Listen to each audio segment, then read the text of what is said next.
thank you for your kind introduction.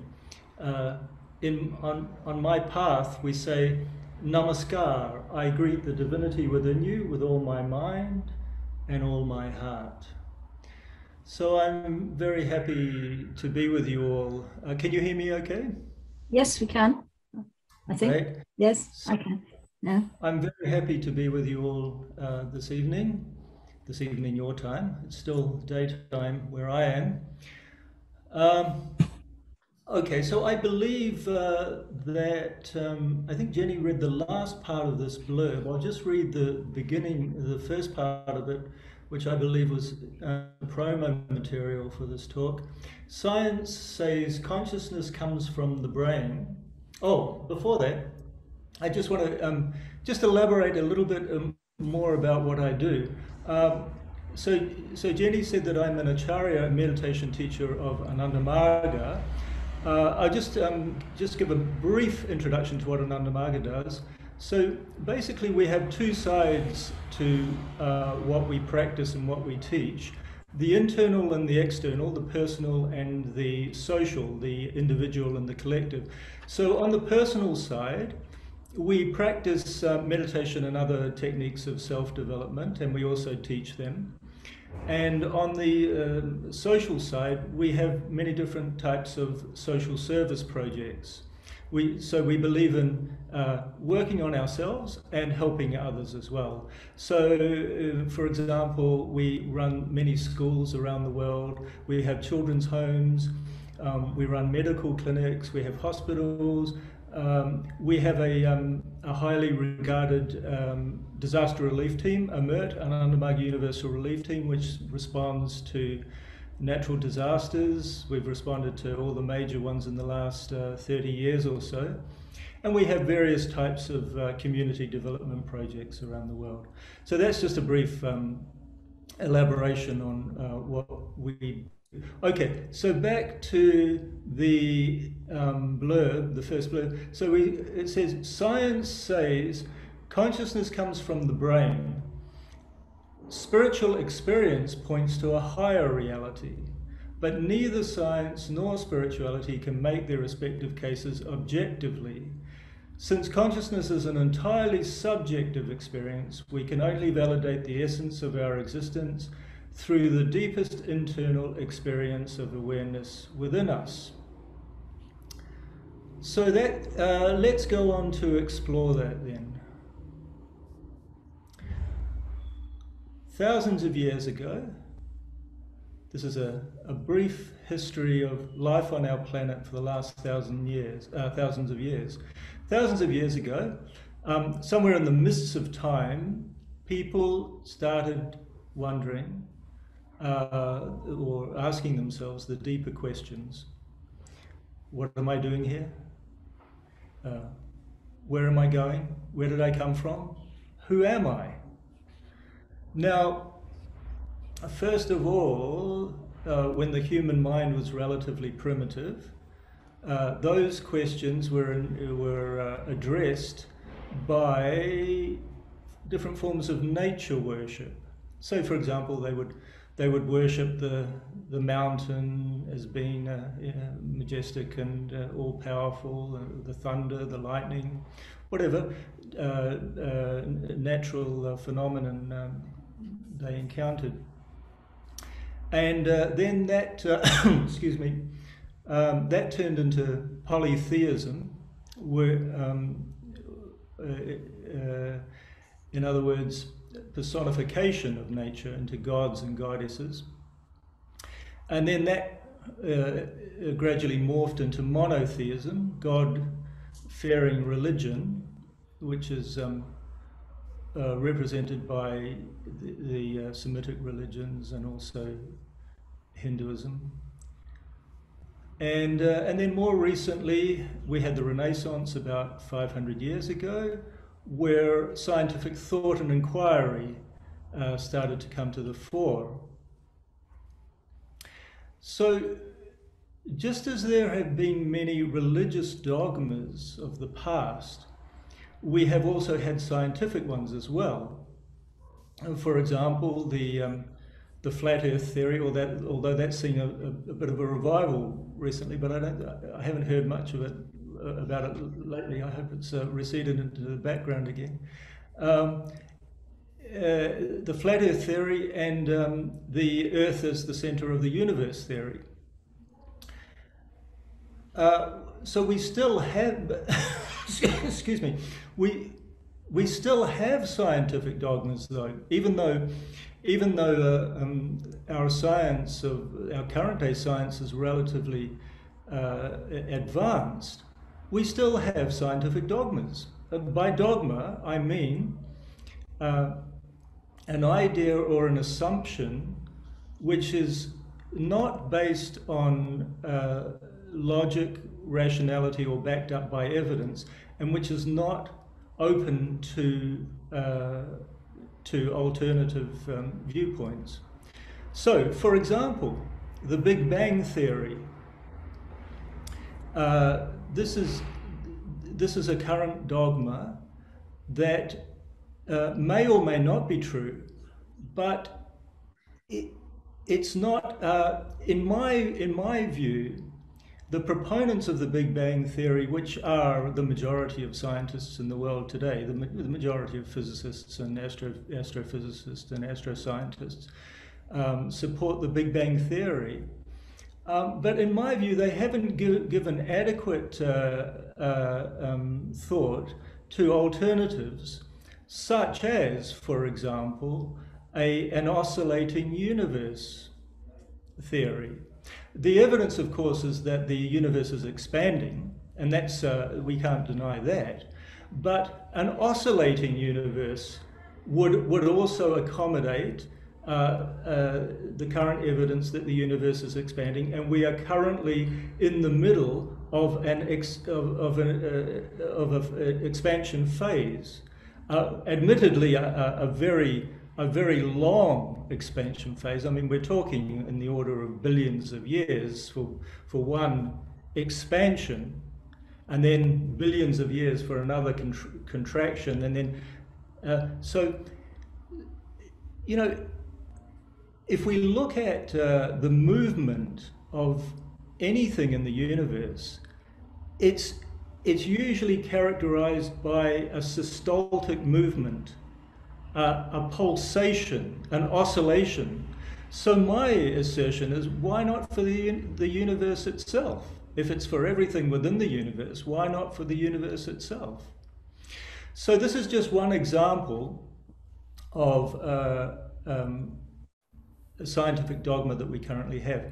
I'm going to give you 3 examples, and then continue from the third example into the rest of my talk. The second example is that the essence of the universe is matter, and nature operates mechanically. So this is the dogma of materialism, and its connected dogma of atheism. And then the third example is that is the associated dogma that that our minds and consciousness are solely the product of the nerve impulses of our brains. So this is what's commonly known as the hard problem, the question of consciousness. Where does our consciousness come from? And it's hard. It's a hard problem because it concerns the very nature of awareness itself. Usually we use our awareness, our consciousness, to solve problems, to analyze, to try to get to the bottom of problems, and modern science has been largely able to do that up till now. But here, where we have to use our consciousness, our awareness, to solve the question of consciousness or awareness itself. So the question is, can we do that? My assertion, as I read in the blurb at the beginning, is that no, we can't do that objectively. We will have to do it subjectively. But in the meantime, modern science has gone one way and totally disregarded the alternative. So there are two options here regarding the nature of consciousness, the origin of consciousness.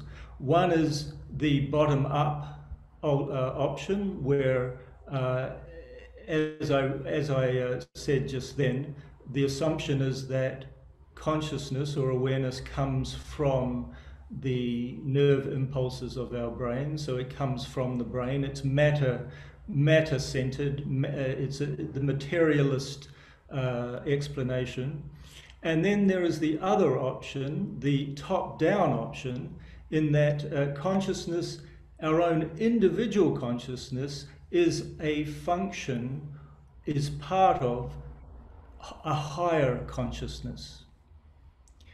So that's the spiritual explanation. That's so the first explanation would be the materialistic explanation, and the second explanation would be the spiritualist explanation. I'll use an example here of a light bulb. Now, a light bulb can shine light on the room around it, but it cannot shine light on the power which illuminates it, right? So I find that a very apt example and a metaphor for our own circumstance in trying to get to the bottom of consciousness. Our own, we can think of, we can analyze the world around us, but to shine light on, to try to analyze, to try to get to the bottom of the very force which informs us is another matter. We certainly cannot do it by looking outward. If we are going to do it, so by that I mean objectively, and here is the problem with science, that science is used to looking objectively. It is not used to looking subjectively. It accepts objective evidence, but it does not accept subjective evidence. So that's why science has now run into a wall where it cannot use the same tools that it's used up till now to validate the existence of consciousness. My assertion is that consciousness cannot be validated objectively. It must be validated subjectively. In fact, neither of those options for the explanation of consciousness, the top-down option or the bottom-up option, is currently objectively provable. So for modern science to go with one explanation and while discounting the other is a dogma. That's also a dogma. It's a scientific dogma. As I said before, we had religious dogmas in the past, and we also had scientific dogmas, and we still have these scientific dogmas. Not the same ones as the past, but new ones that we have to get through. So our present-day scientific dogma as a whole is the dogma of materialism, because that's where all these other assumptions, what all these other assumptions are based on. Would it not be reasonable then given that we have two options of two alternatives to explain the dilemma of consciousness, would it not be reasonable to not only entertain the first option, which is based on materialism, but also the second option, which is based on higher consciousness? We know, for example, that a mother has great love for her children. Can we prove that a mother has great love for her children. Can we prove that objectively? It's very difficult. In the same way, it's very difficult. It would be very difficult to prove the existence of our own consciousness as a higher consciousness objectively. But in the case of a mother, we know that that love exists. We know it and we accept it.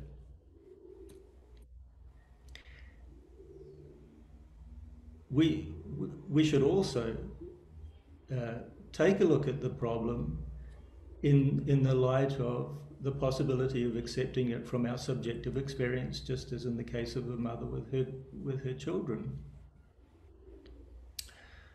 So I believe that the rational approach to the hard problem, the problem of consciousness, to the essential question of awareness, is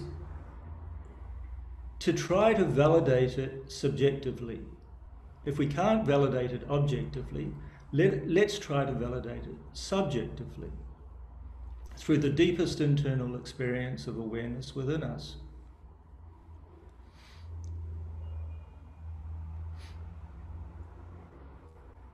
What have we got to lose?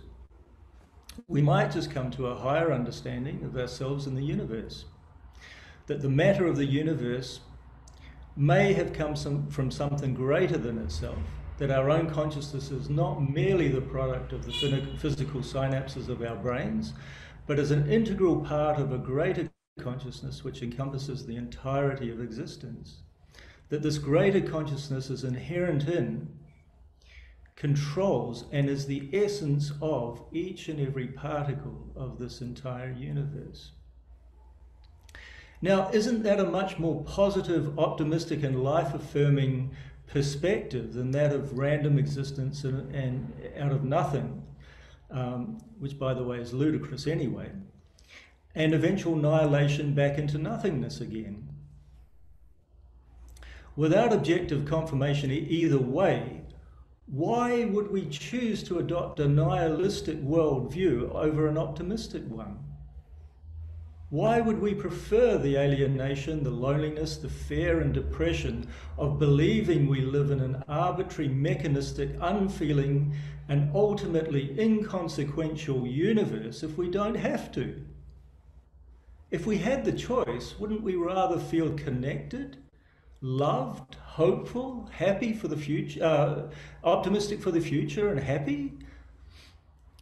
The feelings that would be engendered by a conscious worldview. And in actual fact, this conscious worldview has been around for millennia. Even before the invention of dogmatic religions, thousands of years ago, people called yogis said, okay, let's sit down and take a look at this. Let's look at it rationally. Let's look and they didn't have science they didn't have modern science in those days, of course. They didn't have modern scientific methods. They had a lot of time. They didn't have social media or any other type of media. They had a lot of time on their hands. They were sitting on tops of mountains and in caves meditating. So they thought, okay, we've got all the time in the world. We've got the internal laboratory of our minds. Let's look inside ourselves and see if we can find answers there. And they experimented in the internal laboratories of their minds long before there were scientific laboratories. And they found answers to questions that science is only just now coming around to finding the answers to. And they came up with a spiritual practice that they called yoga, with its own philosophy and worldview, and that philosophy and worldview is the oneness of everyone and everything. According to that yogic philosophy, the whole universe is an expression of consciousness. Your own consciousness, your own sense of being, is part of the infinite consciousness of the universe. Just as a wave is part of the sea. A wave is an individual entity in itself, albeit a limited and a temporary one, but it exists as part of, in fact, more than part of, as within, as one with the permanent entity of the sea. So, using that analogy, our own consciousness is our own consciousness. We are all individual entities with our own consciousness, our own awareness, our own sense of being. But according to the yogic philosophy, if we went down a bit deeper, just as if you were on top of the sea and you were seeing all the different individual waves, but if you went down a bit deeper, you would see that each of those waves is one with the sea. So similarly, if we went a bit deeper within ourselves, we would be able to see, according to the yogic philosophy that is, that our own consciousness is one with a deeper consciousness which is within us all. The same one, the same deeper consciousness which exists within each and every entity, each and every thing, each and every one, each and every creature in this universe is the essence of our own consciousness. And that's what they found. That's what they found through their own experimentation, their own practice of meditation, of looking within themselves. Thousands and thousands. It started thousands of years ago, up to 7,000 years ago. People were doing this, and it's also what I've found in not quite as much time. My last 30 years of practice of meditation, I've come to that deep conviction myself. I was an atheist once. Before I started practicing meditation, before I started seeking a deeper meaning in life, I was also an atheist. The problem is that if we don't have any internal experience of a higher reality or a deeper reality, then it's very easy to be skeptical. But we have to be careful that, okay, it's okay to be skeptical, but we have to be careful not to be dismissive of valid alternatives to our own worldview.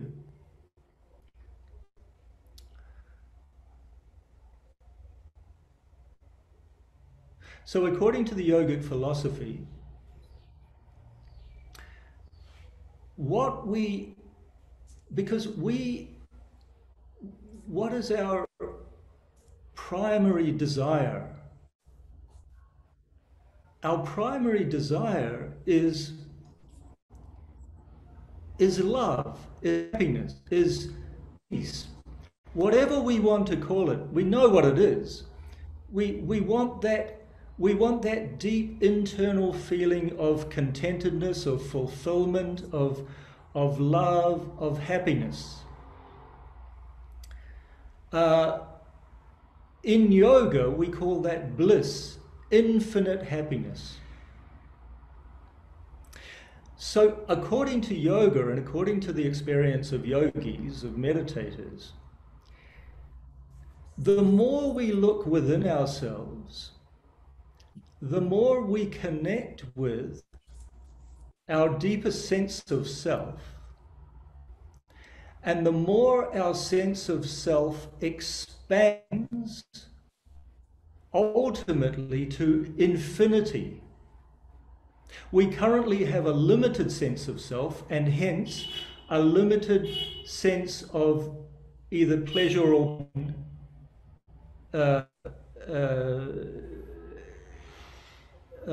happiness or sadness. We have a limited sense of fulfillment either way. But essentially, we are all looking for an unlimited sense of fulfillment, an absolute sense of fulfillment, right?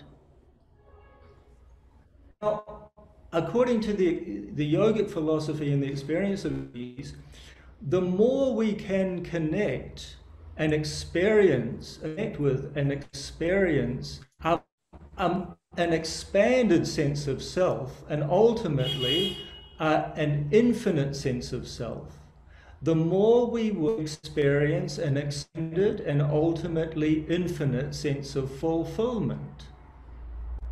And this infinite sense of fulfillment, infinite happiness, we call, in yoga, we call bliss, anandam. So it's what we all want. And we can only experience it when we experience an infinite sense of existence, of being. You can only get a finite experience from a finite thing.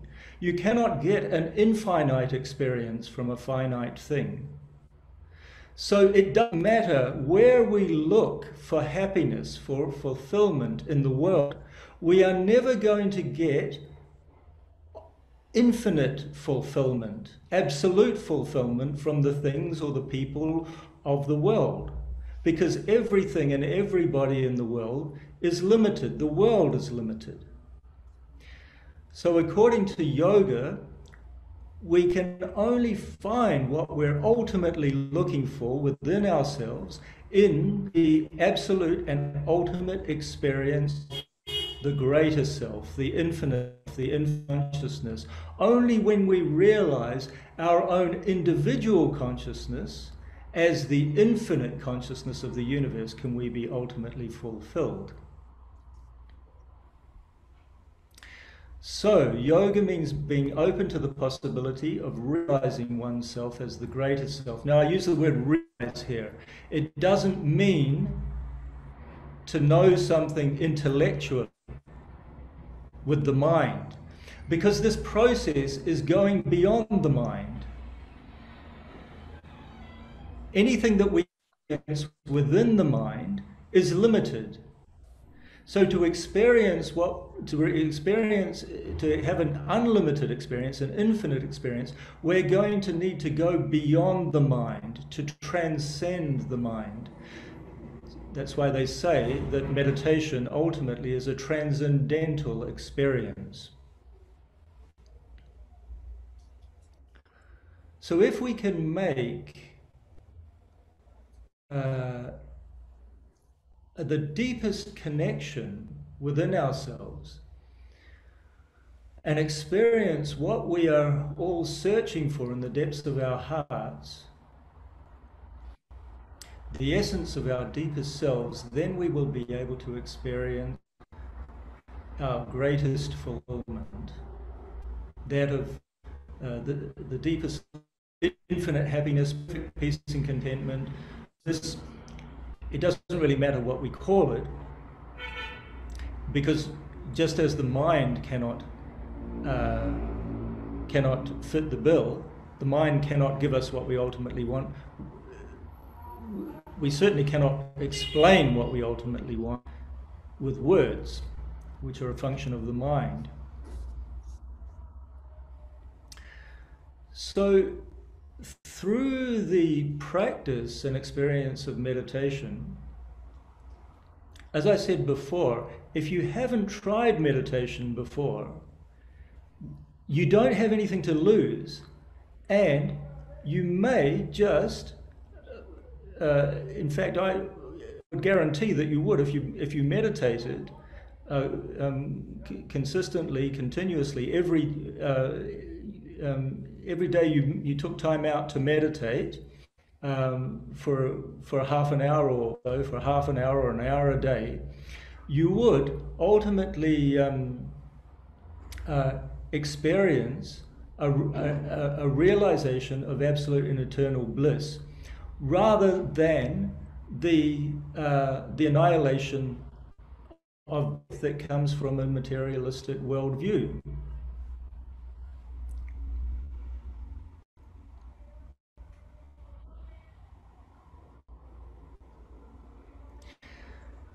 My guru used to say, cosmic consciousness abides in one's sense of existence, in one's very heart's desire. And this is what we can experience through the process, through spiritual practice, through the practice of meditation. And it's been echoed by spiritualists and mystics of all traditions. So, for example, I said before that we've had a lot of religious dogmas in the past, but within the scope of religion, for example, there have been mystics and spiritualists that have gone deeper and that can also verify what I'm talking about here. For example, Father Thomas Keating, who is a Catholic and monk, said, I love this quote of his. He said, the beginning of the spiritual journey is the realization or the conviction that there is a higher power, an other. The second step is to try to become the other. And finally, there is the realization that there is no other. You and the other are one. Always have been, always will be.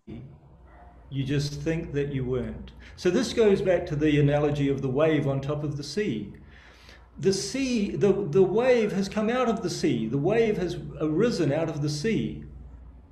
And it has its own individual identity as well as the identity of the sea.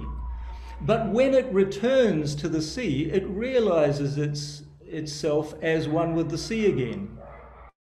So the practice that I'm talking about does not involve the necessity of finding anything that is not already within us. We don't need to go out and obtain anything that we don't already have. We have everything within us. But just like the wave, just as the wave has the sea within it, we identify more with our individual sense of existence rather than our eternal and infinite sense of existence. We just have to turn that around. And we can do that by, as I said, taking time out every day to close our eyes and rather than looking without, rather than looking outside, which we normally do, look within. There's a pithy little thing that I like to say that I once heard, which I think is quite clever and quite nice. Look within, go within or go without. So it just involves, we don't have to give up anything that we're already doing.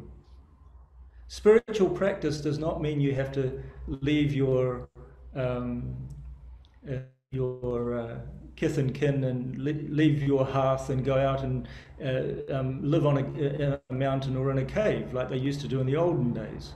No, the human mind has developed a lot since then. And also the techniques that we have are much more advanced and much more developed and much more effective. And anyway, we don't have the time to spend too much time on this. But if we can just take a little bit of time out every day and close our eyes, and rather than do what we usually do, looking outside, look inside, look within. And gradually, just as, for example, if a carpenter is hitting a nail into a piece of wood, he does that, he or she does that by repeated motion. It's a repeated effort, it's a repetition. So if you can take time out every day and repeatedly at the same time every day look within yourself and repeatedly use the same technique of connecting with your inner self, then gradually that nail is going to be hit into the piece of wood. You are going to eventually come to a connection with your inner sense of being, your inner sense of self, which, according to my experience, you, you don't have to believe it, what I say, but according to my experience, you will eventually come to a much greater sense of fulfillment. I say you don't have to believe it because it's not dependent on belief. It's dependent on experience. It's dependent on practice. Practice makes perfect. It doesn't matter I said that I'm an atheist before, and now I'm not an atheist. So beliefs are transitory. It's what we experience, it's what we realize within ourselves that's most important.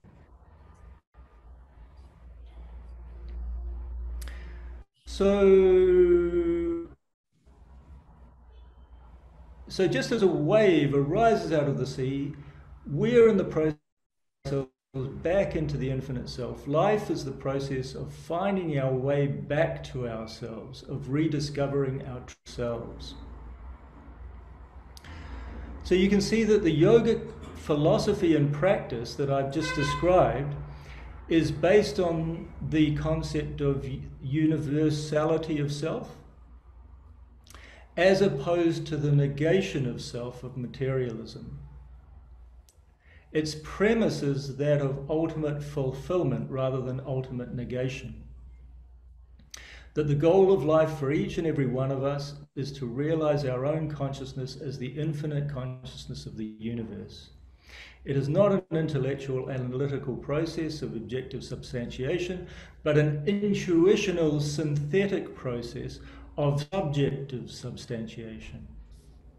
It means going beyond our normal thought processes, transcending the mind into the consciousness within which it exists. It's the transcendence of mind.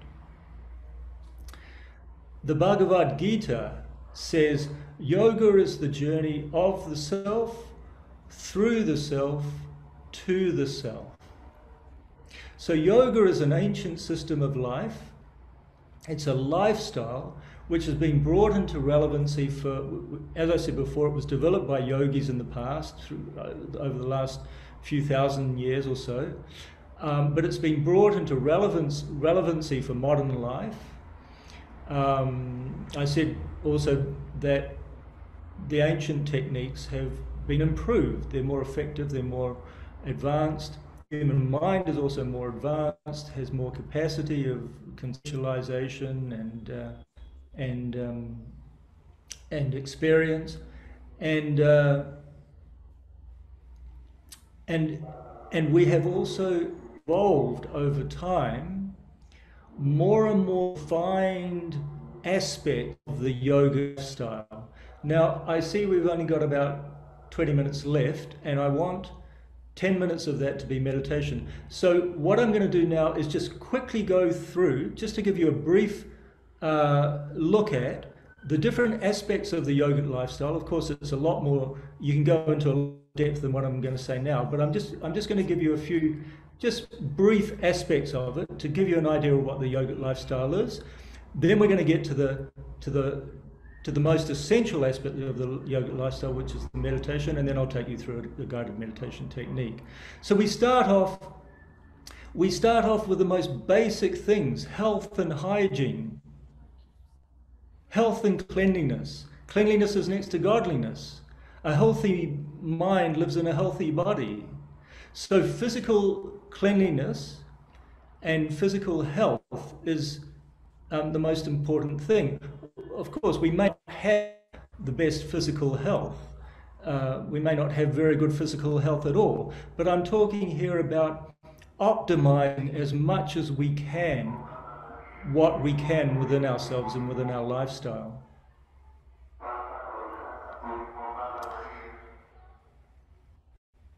Ethical, the second one. Sorry, I'm currently in a place where noises on the road are the norm.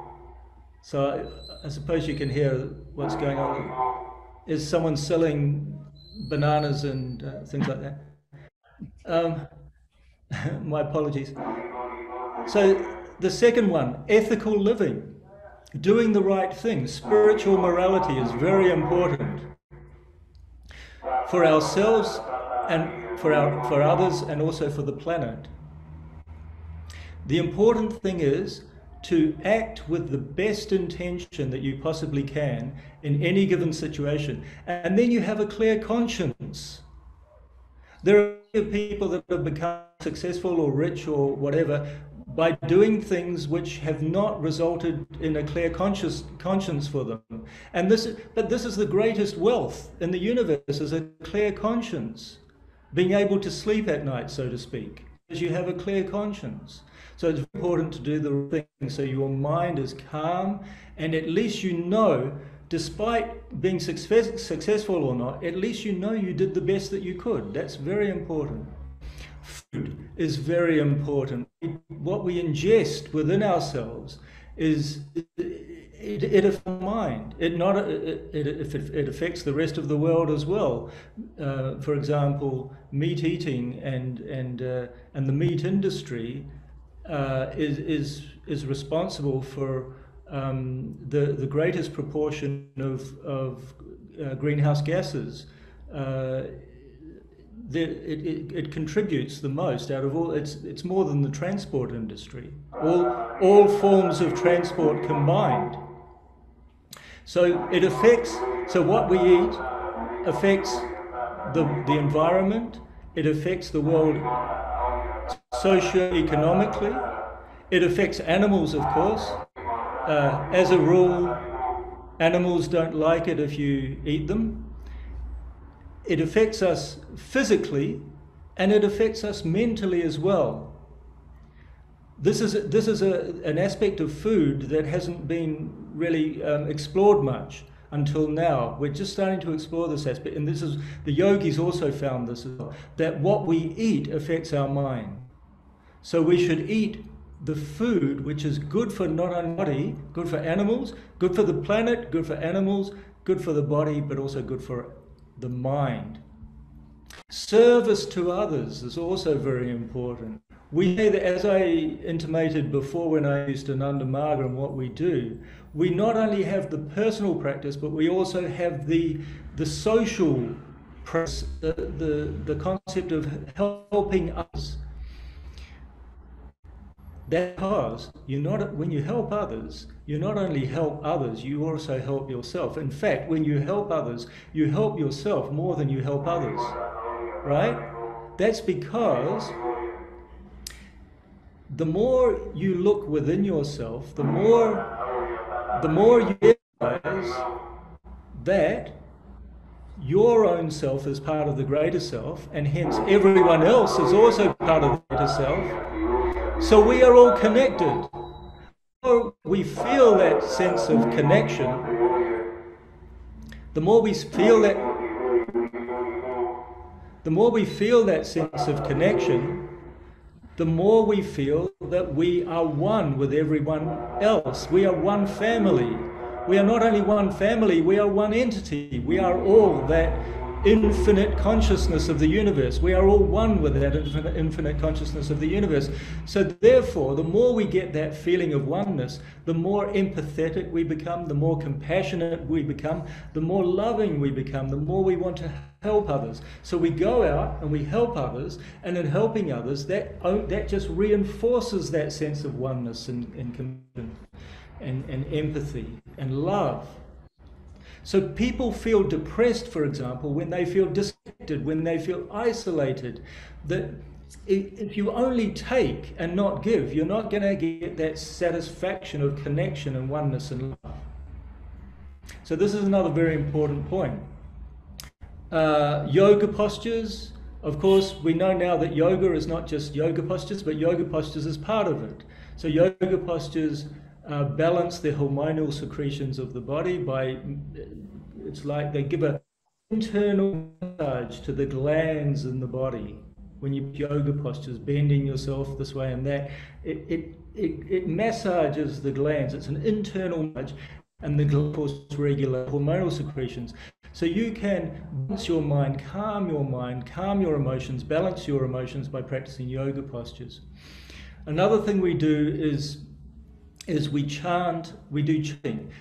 Kirtan, this concept of kirtan has come to the fore recently in Western society as well. There's a lot of kirtan being sung by different groups, and it's a very elevating experience. It brings you into that kind of cosmic experience of meditation.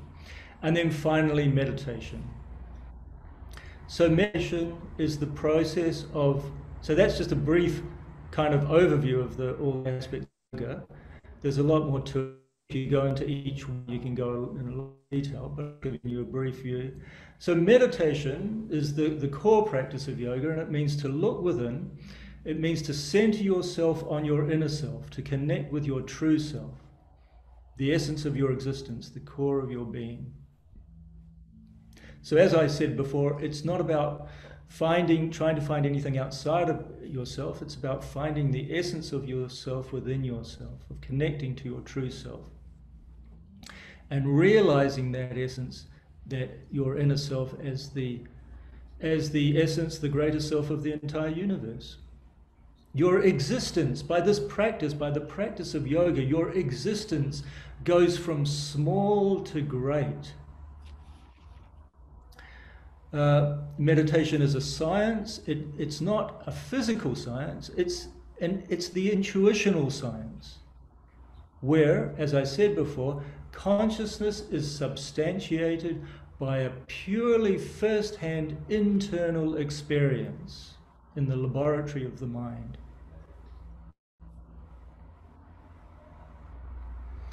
And interestingly also, meditation in recent years has been validated to a certain extent.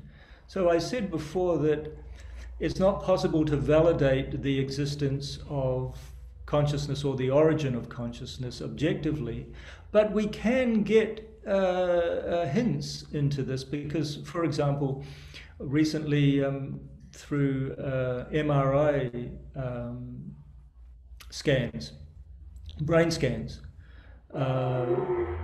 magnetic resonance imaging, and functional MRI, where they can not only see the morphology, the structure of the brain, but they can also see the function of the brain by where blood is flowing and which areas of the brain are active. These studies are also validating meditation because they've seen, for example, that in meditating subjects that they're measuring, they're scanning their brains at the same time as they're meditating, and also they're scanning their brains as the result of years of practice of meditation. They see that those areas of the brain that are associated with well-being, with empathy, with love, with compassion, with a sense of contentedness and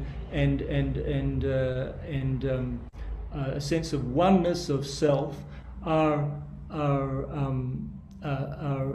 increased or activated by the practice of meditation.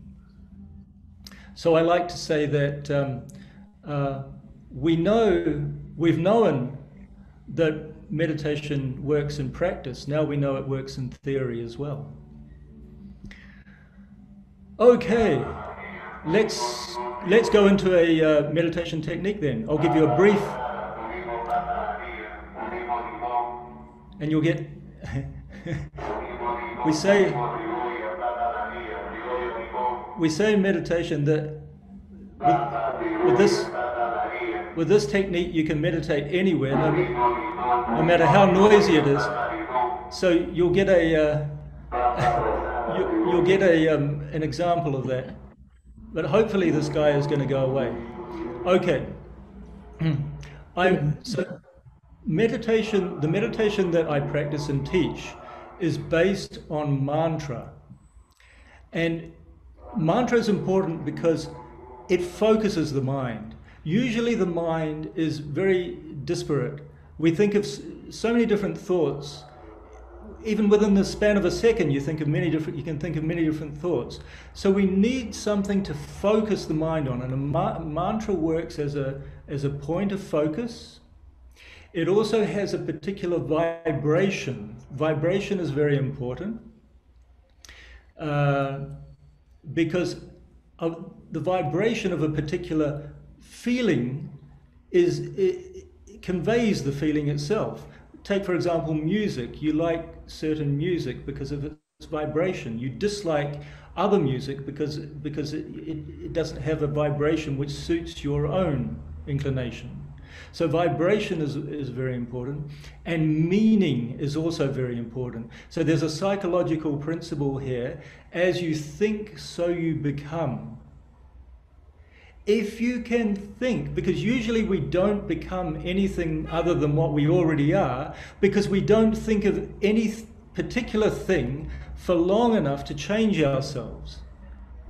Because we're always thinking of disparate things. But if we can think of one thing, repeat that thought again and again and again, then we will gradually move towards that thought. Psychologically, internally, we will experience, we will connect, we will identify with that experience more and more and more.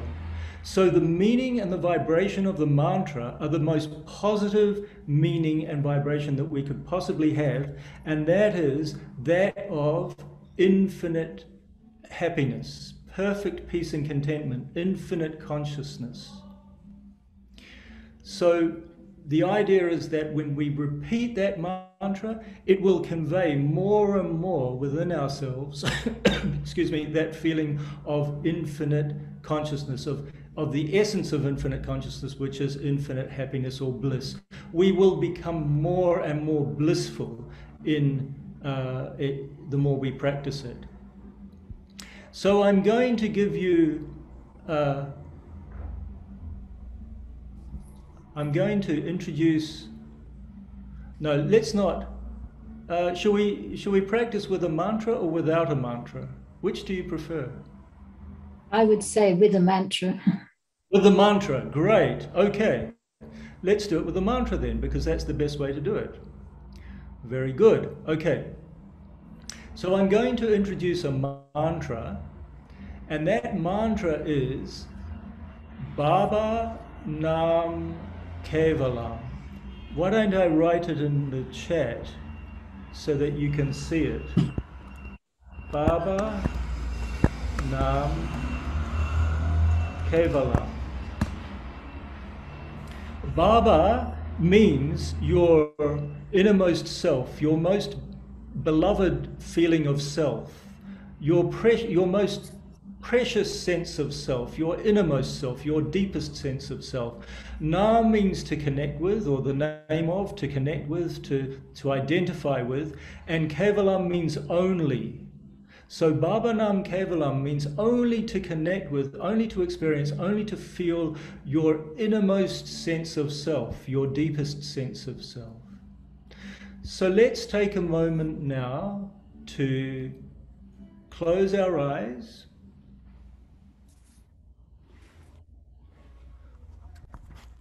Sorry, the cat is caught up in the cord for my laptop. Don't eat that. Okay, so let's take a moment now to close your eyes, sitting comfortably. Not too comfortably though. Try to sit with your back straight, your hands one on top of each other in your lap,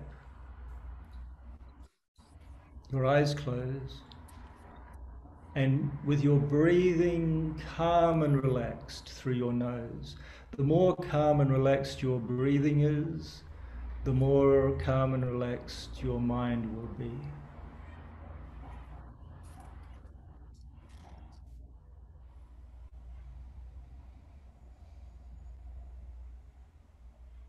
Now take a moment to center yourself. Focus on your sense of self. Feel the center of yourself.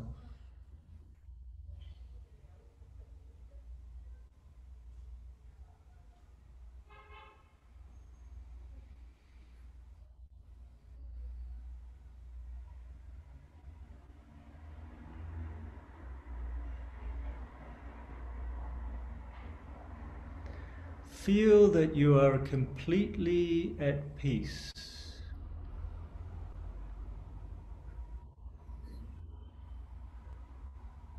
Feel peace and happiness within you, and feel that you are completely surrounded by peace and happiness.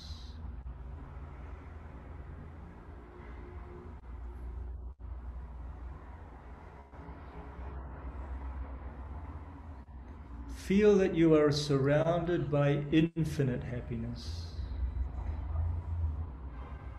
as though you are bathing in a sea of infinite happiness, of bliss.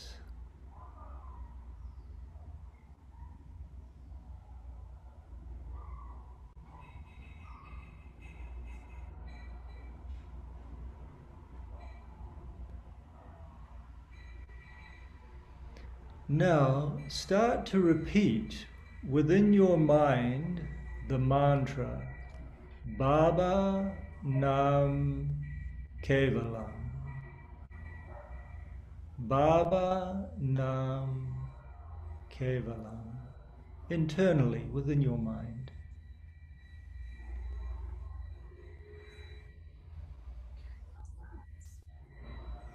And at the same time, think of its meaning.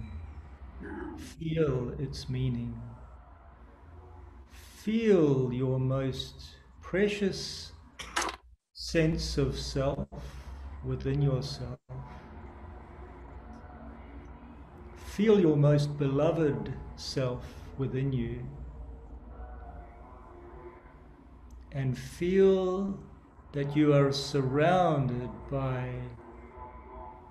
the infinite self all around you.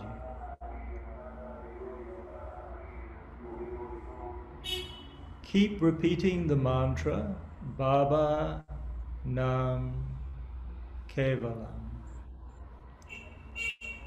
Baba Nam Kevalam.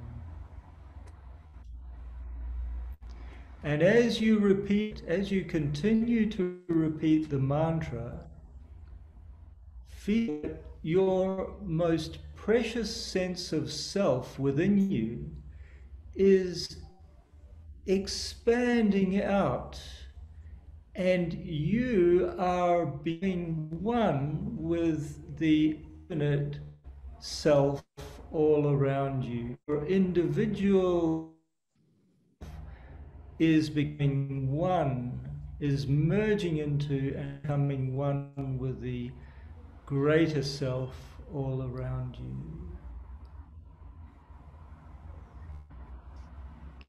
Repeating Baba Nam Kevalam. Feel that your own consciousness is merging into the infinite consciousness all around you. Keep repeating Baba Nam Kevalam. Feel that you are merging into that infinite consciousness, and they are becoming one with it.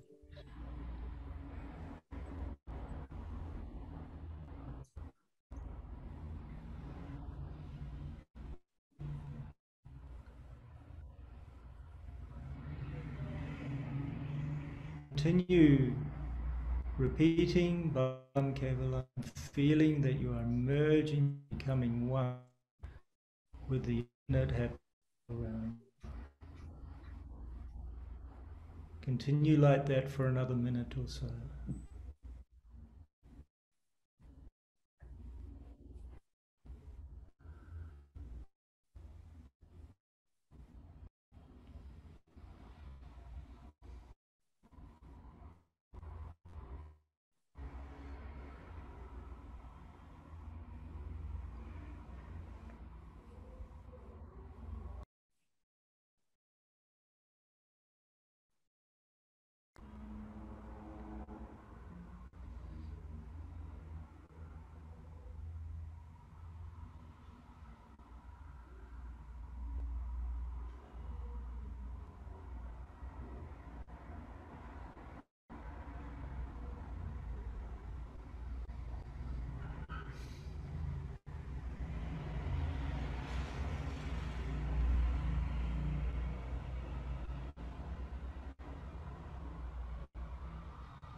And now you can, when you're ready, open your eyes and bring yourself back to your immediate surroundings and our meeting.